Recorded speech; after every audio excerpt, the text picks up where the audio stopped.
好了，let's look about how to control inflation.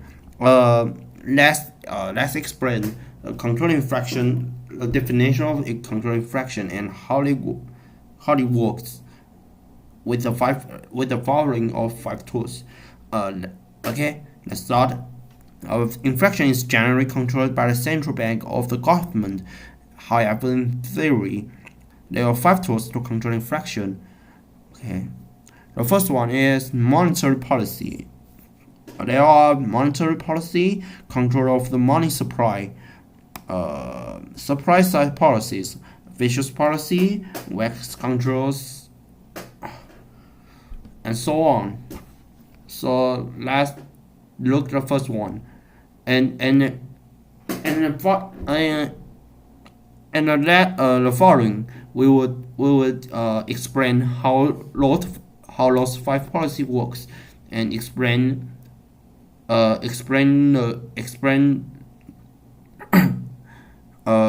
method or the reason why those five tools could control inflation successfully. Always use it with the pictures. Okay, let's look about the first one. The first one is monetary policy.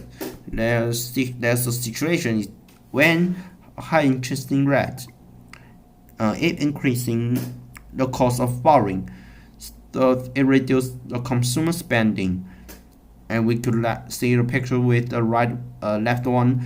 That is that the aggregate demand it decreased without hesitation.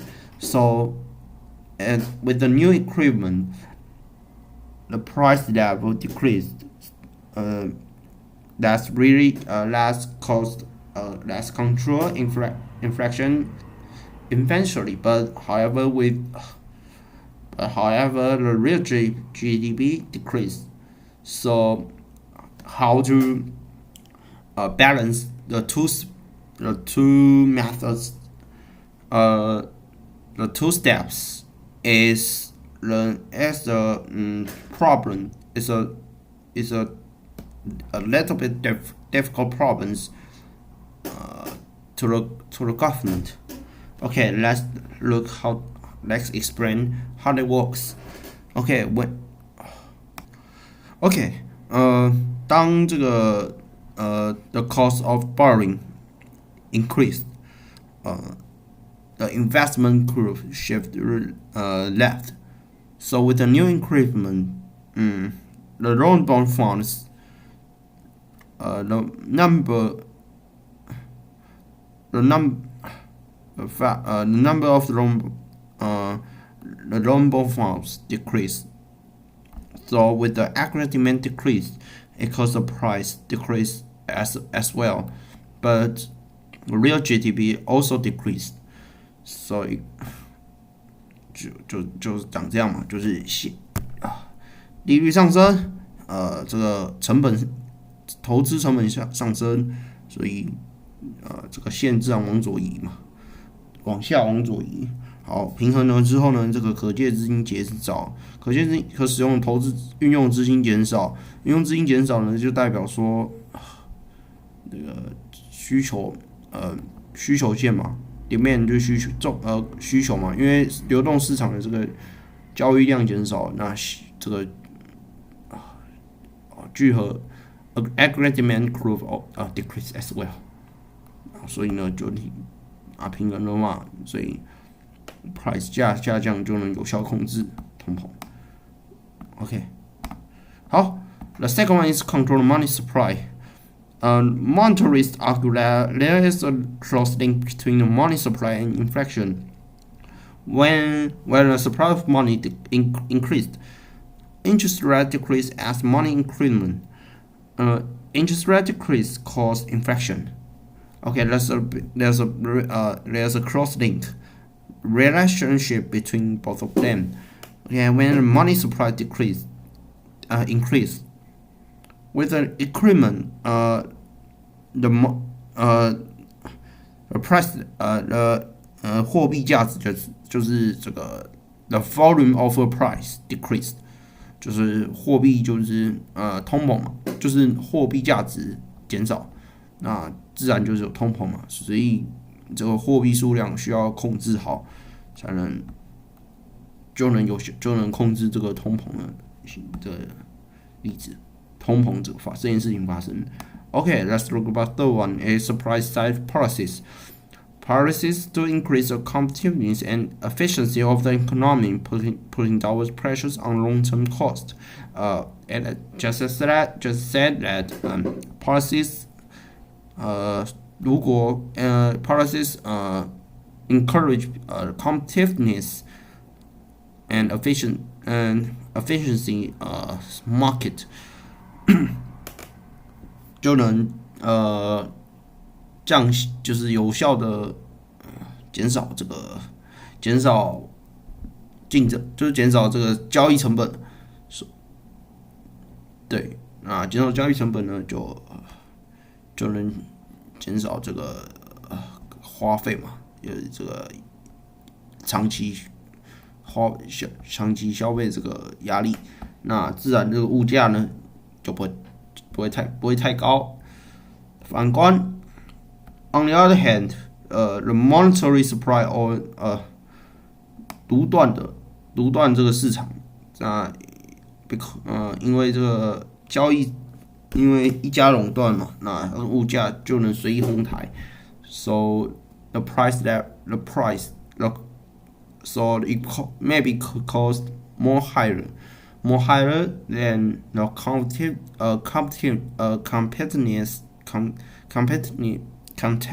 competitiveness market maybe.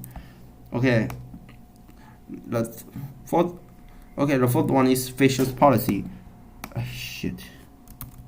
A fiscal policy, a higher rate of income tax could reduce spending, demand, and inflationary pressures. Just as you said, 提高 the income tax increase, decrease the aggregate demand. Just I think it's very similar as the second tools. 就是减少嘛 ，at increment, the price that will decrease. So the price decrease, so it could control the inflation. Okay, the last one is WACC controls. WACC controls trying to control WACC could, in theory, help to reduce the inflationary pressures. However, apart from 1970s, it has been rarely used. Increased rate as inflation costs real WACC the same in the long run.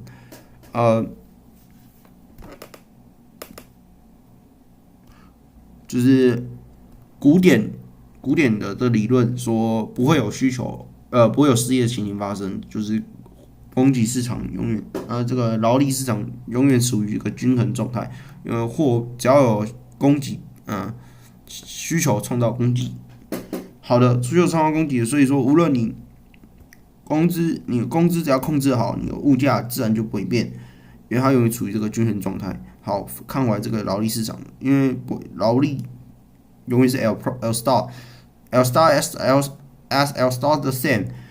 The totally export aggregate export remain the same. So in aggregate supply the same. Just the price level always the same. Okay, but why in 1970s it's rarely be used because it happens a very terrific, very significant economics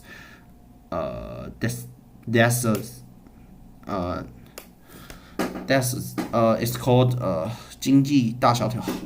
In 1930s, 经济大萧条，古典理论 could not explain why the 经济大萧条 happened. So the economist Keynes export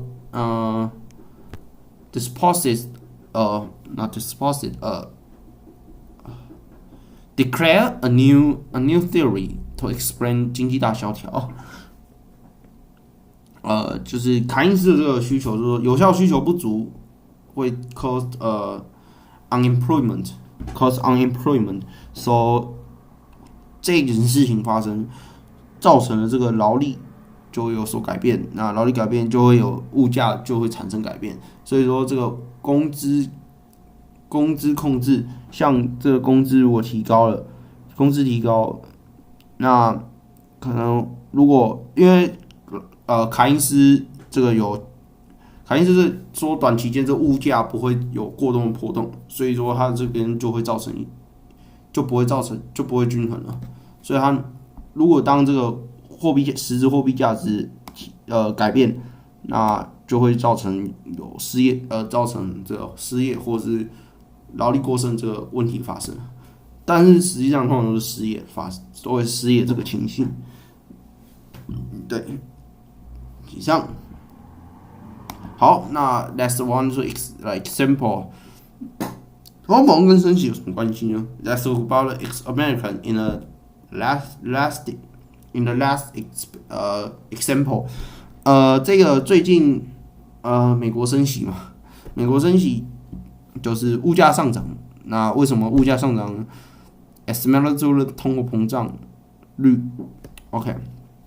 好，那物价上涨，通膨率自然上升。那如果说我们利率不跟着上升，那通货膨胀率就会超过银行存款率，那也就是所谓资金会大量外流嘛。那如果说央行升息，那资金自然就会稳住，自然会回流嘛。那也就可以能够有效的稳住所谓的稳住这个通膨。